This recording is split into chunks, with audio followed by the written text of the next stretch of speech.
দায়িত্ব নেওয়ার পর থেকে চমক দেখাচ্ছেন সমন্বয়ক থেকে উপদেষ্টা হওয়া নাহিদ ইসলাম। আইটি সেক্টরকে ঢেলে সাজাতে ইতিমধ্যেই মাস্টার প্ল্যান তৈরি করেছেন তিনি। বিতর্কিত সাইবার আইন নিরোধ কিংবা বিদেশে থাকা এক্সপার্টদের দেশে এনে দল গঠন সবকিছুতেই যেন নজর কাটছেন এই তরুণ। এছাড়া ছাত্রদের পক্ষ নিয়ে বিনিয়োগ হারানো 10 মিনিট স্কুলকেও আবারও বিনিয়োগের প্রতিশ্রুতি দিয়েছেন নাহিদ। জানিয়েছেন আন্দোলনের পক্ষে থাকার কারণে কেউ যদি বঞ্চিত হয়ে থাকেন অবশ্যই তাদের প্রতি সুবিচার করা হবে এবং তাদের সঙ্গে যৌথভাবে কাজ করা হবে।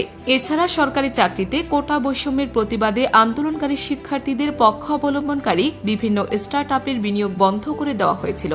দ্রুত তাদের সঙ্গে যোগাযোগ ও কাজ করার আশ্বাস দিয়েছেন অন্তর্বর্তীকালীন সরকারের ডাক, টেলিযোগাযোগ ও তথ্য প্রযুক্তি বিষয়ক এই উপদেষ্টা।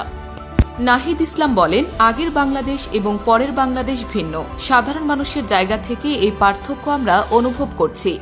আমরা আন্দোলনের সময় বলেছিলাম মেধাভিত্তিক একটি বাংলাদেশ দেখতে চাই।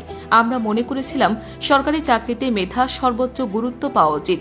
কোটা থাকতে পারে, তবে সেক্ষেত্রে যতটুকু প্রয়োজন ততটুকু রেখে বাকিটুকু সংস্কার করার দাবি ছিল, কারণ বাংলাদেশকে এগিয়ে যেতে হলে মেধাবীদের প্রাধান্য দিতে হবে। তিনি বলেন, আমরা দেখতে পাচ্ছি মেধাবীরা দেশ নিয়ে হতাশ, তারা ব্যাপক পরিমাণে বিদেশমুখী। বাংলাদেশের ইতিহাসে 1971 সাল যেমন বড় ঘটনা, তেমনি 2024 সালের জুলাই অভ্যুত্থানও আরেকটি বড় ঘটনা হিসেবে ইতিহাসে লেখা থাকবে।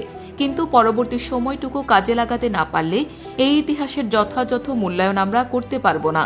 সরকারের এই উপদেষ্টা আরও বলেন, আগের বাংলাদেশ চাই না, সর্বস্তরেই অনেক সমস্যা। রাষ্ট্রীয় কাঠামোর আমূল পরিবর্তন ছাড়া বাংলাদেশকে এগিয়ে নেওয়া যাবে না। আমরা শুধু ব্যক্তির পরিবর্তন চাই না, বরং কাঠামোগত পরিবর্তন চাই। নাহিদ বলেন, আমি বলেছি সাইবার নিরাপত্তা আইনের যে ধারাগুলো নিয়ে সমালোচনা রয়েছে সেগুলো আমাদের পুনর্বিবেচনা করতে হবে এবং তরুণদের ব্যাপকভাবে এই মন্ত্রণালয়ের সঙ্গে যুক্ত করতে হবে। দেশের বাইরে আইটিতে যারা দক্ষ ও নতুন ধরনের কাজ করতে আগ্রহী তাদের নিয়ে বিশেষ টিম গঠনের কথা আমরা ভাবছি। আন্দোলনের সময় বিভিন্ন স্টার্টআপ যারা শিক্ষার্থীদের পক্ষে অবস্থান নিয়েছিল তাদের প্রতি বিরূপ আচরণ করা হয়েছিল। তাদের বিনিয়োগ বন্ধ করে দেওয়া হয়েছিল ওই সময় এবং খুবই স্বৈরতান্ত্রিকভাবে এই কাজটি করা হয়েছিল। আমরা এই বিষয়টি নিন্দা জানিয়েছি।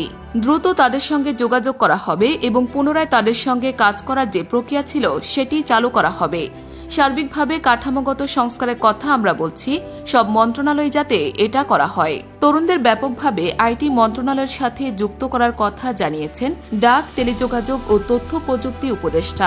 রাজধানীর আগারগাঁওয়ে আইসিটি বিভাগের কর্মকর্তাদের সঙ্গে বৈঠকের পর নাহিদ ইসলাম গণমাধ্যমকে বলেন, দেশে ও দেশের বাইরে যারা আইটিতে দক্ষ ও নতুন ধরনের কাজে আগ্রহী তাদের নিয়ে আমরা একটি স্পেশাল টিম গঠনের কথা ভাবছি।